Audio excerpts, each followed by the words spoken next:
குட்டீஸ் ட்ரீம் சேனல்லேருந்து புன்னகையுடன் பானு. இதுக்கு முன்னாடி நான் மைட்ரிக் ரோபோ அப்படிங்கிற ஒரு பாடத்தை வந்து ரைமிங்கோட போயத்தை வந்து ரைமிங்கோட உங்களுக்கு சொல்லி கொடுத்துருந்தேன். இப்போ அந்த பாடத்துக்கு நம்ம போக போகிறோம். வாங்க வீடியோக்குள்ளே போகலாம். ஓகே, இப்போ வந்து நம்ம பாடத்தை தொடர்ச்சியாக நடத்துறதுக்கு முன்னாடி ஸ்பீக்கிங் ப்ராக்டிஸை ரெகுலராக நம்ம கிளாஸ் நடத்தும்போது குழந்தைங்களுக்கு கொடுத்தோன்னா இங்கிலீஷ்லேயே இந்த ஸ்பீக் பண்ணணுங்கிற ஒரு ஆர்வத்தை ஏற்படுத்துறதுக்காக அப்பப்போ இது மாதிரி எஸ்ஆர் நோ டைப் கொஸ்டின் கேட்டுட்டு அதுக்கப்புறம் சில ஆக்டிவிட்டீஸ் கொடுத்துட்டு அதுக்கப்புறமா ஒரு சின்ன இன்ட்ரெஸ்ட்டுக்காக ஒரு சாங் ஒன்று அவங்களுக்கு சொல்லி கொடுத்துட்டு அதுக்கப்புறமா நம்ம பாடத்துக்கு போக போகிறோம். இப்போ அதை தான் செய்ய போகிறோம் நம்ம. Okay, hi children, good morning. I am fine. How are you everybody? I am fine. How are you everybody? I am Banu. Who am I? I am Banu. Who am I? I am a teacher. Who are you? Are you a girl? Are you a boy? Are you a student? இப்படி SR no டைப்பில் முதல்ல நம்ம ஆன்சரை கொடுத்துட்டு அவங்களுக்கு question கேட்கும்போது அந்த ஆன்சரை வந்து அவங்க கொஸ்டினில் சொல்கிறதுக்கு ஈஸியாக இருக்குங்கிறதுக்காக. Which class do you study? Which place are you living? அவங்க பிளேஸ் எதுன்னு தெரிஞ்சுக்கிறதுக்காக இதை ரெகுலராக நம்ம கொடுக்கலாம். What is teacher name? What is your name? What is your father name? அப்படிங்கிற மாதிரி what is your teacher name? How did you come to school? எப்படி வந்த? I come to school by bicycle, I come to school by scooter, I come to school by walk அப்படின்னு சொல்லிட்டு சொல்லுவாங்க. I finished my breakfast. Did you? How is weather? Is it hot? Is it cold? Is it windy? Yes or no type question தான் இதெல்லாம். What is today? Is today is Wednesday? Is today is Wednesday? What is date today? How many days are there in a week? Is this your nose? Is this your eyes? Is this your head? Is this your head? அப்படின்னு SR no type கொஸ்டினில் கேட்கலாம். Can you touch the floor? Can you touch the sky? Can you touch your fire? அப்படின்னு இந்த can you அப்படிங்கிற வேர்டை use பண்ணி முடியுமா அப்படிங்கிற அந்த மீனிங்கை கொடுத்துட்டு இந்த டச்சுக்கு பதிலாக லைக்கு லுக்கு அப்படின்னு சொல்லி போட்டு நாம் குழந்தைங்களுக்கு இது மாதிரி கொடுக்கலாம். அதுக்கு அடுத்தது சில ஆக்டிவிட்டீஸ் கொடுக்க போகிறேன் அப்படின்னு சொல்லிட்டு now I give some activities for you. நான் சில ஆக்டிவிட்டீஸ் கொடுக்க போகிறேன். Sit, stand, shake your hands up, hands down, breathe in, breathe out. இது கொடுக்கலாம். Close your eyes, open your eyes, close your eyes, open your eyes, open your bag, take your books, all of you take your books. I am teaching. What are you doing? I am teaching. What are you doing? அப்படிங்கும்போது I am listening அப்படிங்கிற ஆன்சரை கொண்டு வரலாம். Okay, shall we share rhyme now? நம்ம இப்போ பாட்டு பாடலாமா? Say all of you say yes or no. Say all of you say yes or no அப்படின்னு கேட்டுட்டு நம்ம இந்த பாடத்துக்கு போகலாம். இந்த பாடத்துக்கு போகிறதுக்கு முன்னாடி என்ன பண்ணலான்னா இந்த பாடம் தொடர்பான ஒரு பேராகிராஃப் மட்டும் முதல்ல நடத்த போகிறோம். இந்த பேராகிராஃபில் என்ன வந்திருக்குன்னா மெயினாக விக்கி, ஃபாதர், ரோபோ இந்த மூன்று மட்டும் அவங்க வந்து படிச்சுக்கிட்டாங்கன்னா நிறைய ரிப்பீட்டடாக கொஸ்டின் ஆன்சர்லையும் எக்ஸசைஸ்லேயும் இது எழுதுகிற மாதிரியும் ரீட் பண்ணுற மாதிரியும் வந்திருக்கு. இதை நம்ம டீச் பண்ணலாம். இப்போ டீச் பண்ணிவிட்டு அதுக்கப்புறம் முதல்ல இந்த பாட்டை பாடிட்டு அதுக்கப்புறம் இந்த பேராகிராஃபில் என்ன பண்ண போகிறேன்னு சொல்லலாம். ஓகேவா? இப்போ நான் தமிழில் தான் பாட போகிறேன் நான். ஏன்னா இவன் லேசி பாய், இவனை ஆக்டிவ் பாயாக மாற்றணும்னு அவங்க அப்பா ரொம்ப முயற்சி பண்ணுறாரு. அதுக்கு தகுந்த மாதிரி ஒரு பாட்டை, சினிமா பாட்டு தான் பாடலாம். Shall we share rhyme now?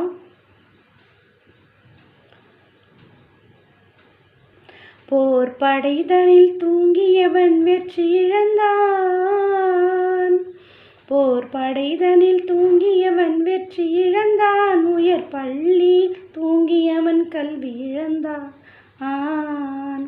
போர் படைதனில் தூங்கியவன் வெற்றி இழந்தான், உயர் பள்ளியில் தூங்கியவன் கல்வி இழந்தான். கடைதனில் தூங்கியவன் முதல் இழந்தான், கொண்ட கடமையில் தூங்கியவன் உடை இழந்தான். இன்னும் பொறுப்புள்ள மனிதரின் தூக்கத்தினால் பல பொன்னான வேலையெல்லாம் தூங்குதப்பா. தூங்காதே தம்பி தூங்காதே, சோம்பேறி என்ற பெயர் வாங்காதே. தூங்காதே தம்பி தூங்காதே. இப்படி ஒரு சாங் தமிழில் நம்ம பாடலாம், இங்கிலீஷ்லேயும் பாடலாம்.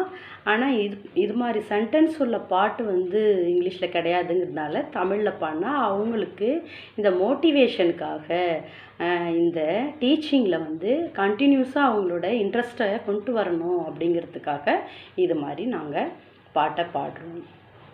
அடுத்து நெக்ஸ்ட் ஃபர்ஸ்ட் இந்த பேராகிராஃப் இப்போது நம்ம படிக்க போகிறோம். அப்படிங்கும்போது நம்ம என்ன சொல்லணும்? Now I am going to teach the lesson.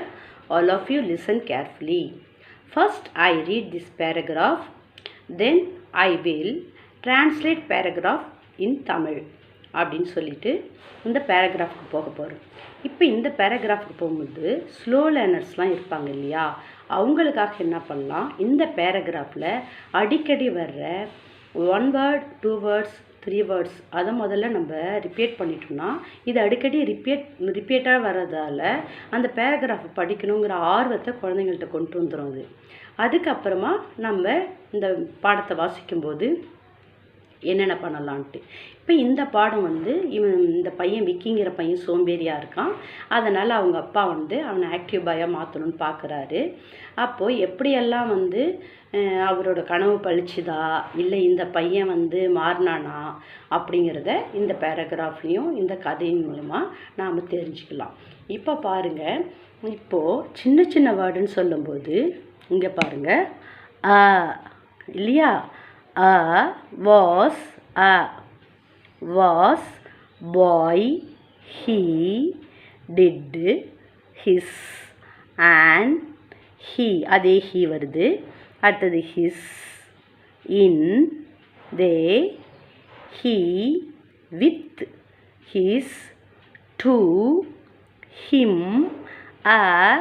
to, do, his, him, to and so, அது மாதிரியான வேர்ட்ஸை நம்ம முதல்ல அவங்களுக்கு சொல்லி கொடுத்துட்டு இந்த பாடத்துக்கு போகிறோம்.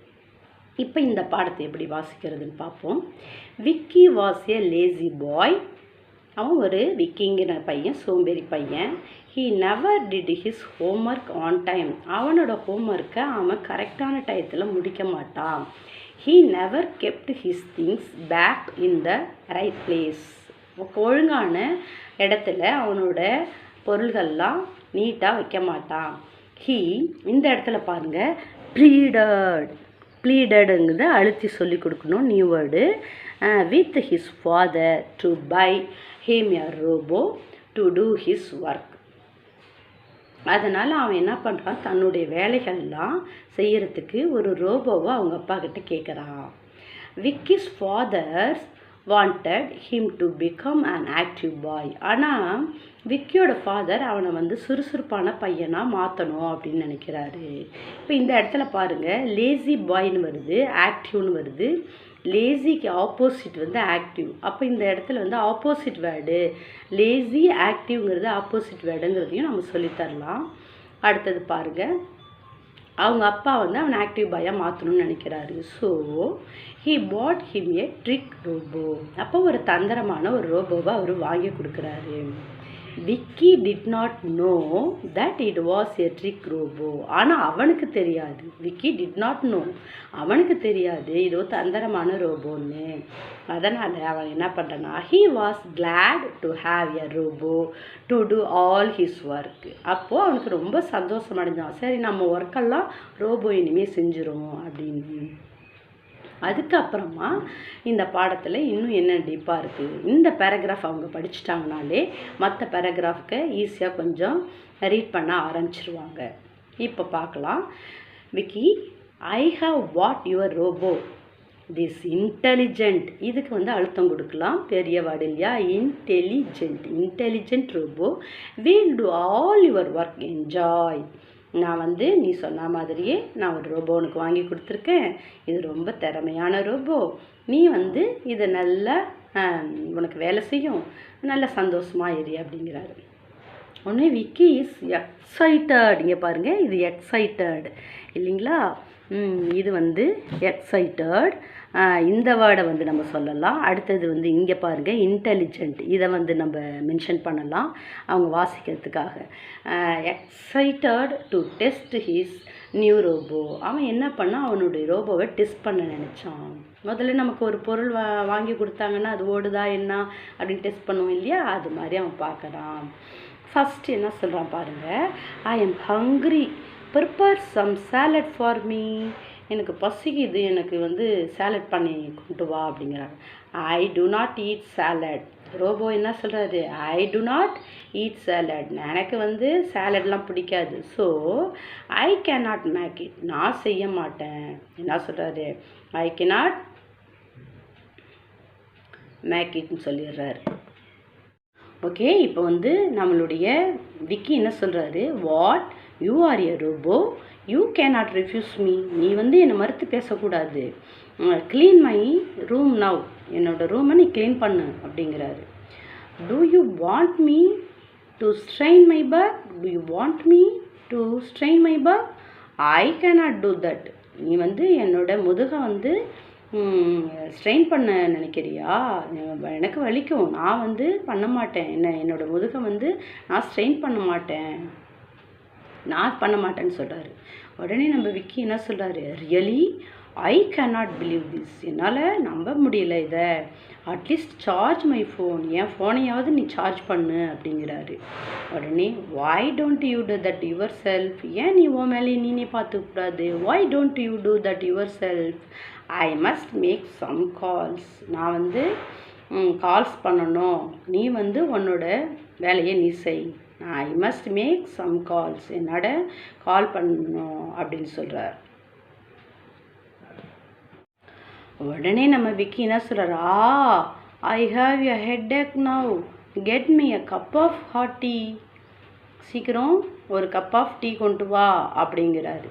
உடனே என்ன சொல்கிறாரு நம்ம robot, my battery is draining my listening to you, my battery is draining, என்னோடய பேட்ரி வந்து ரொம்ப ட்ரெயின் ஆகிடுச்சு, போயிடுச்சு, மை லிசனிங் டு யூ, நீ கவனிக்கலையா அதை, first you charge my battery, நீ வந்து என்னோடய பேட்டரியை முதல்ல சார்ஜ் பண்ணு அப்படிங்கிறாரு. உடனே நம்ம விக்கி என்ன சொல்கிறாரு, I am tired of you, play me pleasant song, I want to relax. ப்ளசண்ட்டுங்கிறத இங்கே அழுத்தி சொல்லி கொடுக்கணும். Pleasant song, I want to relax, எனக்கு வந்து ரிலாக்ஸ் ஆகணும், நான் அமைதியாக இருக்கணும், அதனால் எனக்கு ஒரு சாங்காவது நின்று போட்டு என்னை வந்து மகிழ்ச்சியான ஒரு சாங் கொடுத்து என்னை மகிழ்ச்சி படுத்துங்கிறாரு. உடனே அதுக்கு அவர் என்ன சொல்கிறார் நம்ம robo, that's a great idea, ரொம்ப நல்லா இருக்குது, இந்த யோசனை ரொம்ப நல்லா இருக்குது, why don't you play me one, நீ ஏன் எனக்காக ஒரு பாட்டு பாடக்கூடாது, நீ ஏன் பாடக்கூடாது அப்படின்னு கேட்குறாரு. உடனே ரோபோ சொன்னதுக்கப்புறம் நம்ம லேசி பாய் என்ன சொல்கிறார் Vicky, oh no dad please sell this robot, இந்த ரோபோவை வந்து விற்றுருங்க, இட் இஸ் டோட்டலி யூஸ்லெஸ், இது வந்து ஒன்றுத்துக்குமே உதவலை அப்படின்னு சொல்லிட்டு கத்துறாரு. உடனே நம்ம ரோபோ என்ன சொல்கிறார், as this time please sell me to an active master, எனக்கும் வந்து ஆக்டிவ் மாஸ்டர் தான் வேலை செய்யணும் அப்படின்னு சொல்கிறாரு. ஆக்டிவாக சுறுசுறுப்பாக இருக்கிற மாஸ்டர் தான் எனக்கு வேணும், என்னை அவர்கிட்ட விற்றுருங்க அப்படிங்குது. I don't want to work for lazy people, நான் வந்து லேசி பீப்புள் கூட ஒர்க் பண்ணுறதுக்கு நான் விரும்பலை அப்படின்னு சொல்லுது. உடனே நம்ம பாய் என்ன சொல்கிறார் பாருங்களேன், ரியலி உண்மையாவா, is that why you did not help me, அதனால தான் நீ எனக்கு எந்த ஹெல்ப்பும் பண்ணலையா, is that why you did not help me, நீ அதனால தான் எனக்கு எந்த ஹெல்ப்பும் பண்ணலையா அப்படிங்கிறாரு. கடைசியாக என்ன பண்ணுறாரு, no more robot for me, no more robot for me, எனக்கு எந்த ரோபோஸும் வேணாம், நான் வந்து I will do all the work my self, என்னோடய ஒர்க்கை நானே இனிமேல் செஞ்சுப்பேன் அப்படின்னு சொல்லிட்டு அவங்க அப்பா எப்படி வந்து தான் பையனை சோம்பேறி பையனை சுறுசுறுப்பாக்கணும்னு நினச்சாரோ அது மாதிரி அந்த தந்திரமான ரோபோ நம்ம லேசி பாயான விக்கியை ஆக்டிவ் பாயாக மாற்றிருச்சு. அதே போல் நீங்களும் லேசியாக இல்லாமல் உங்களுடைய வேலையை நீங்களே செய்யுங்க. உங்களுடைய துணிகளை மடிக்கிறதாகட்டும், உங்களுடைய புத்தகத்தை எடுக்கிறதாகட்டும், அம்மாவுக்கு ஒரு சின்ன சின்ன ஹெல்ப் பண்ணுறதாகட்டும், எடுத்த பொருளை எடுத்த இடத்துல வைக்கிறதாகட்டும், ஆக்டிவாக நீங்கள் இருக்கணும்னு சொல்லிட்டு இந்த லெசனில் நம்ம அண்டர்ஸ்டாண்ட் பண்ணிக்கிட்டோம் இல்லையா? Do you understand? Okay. Thank you all of you.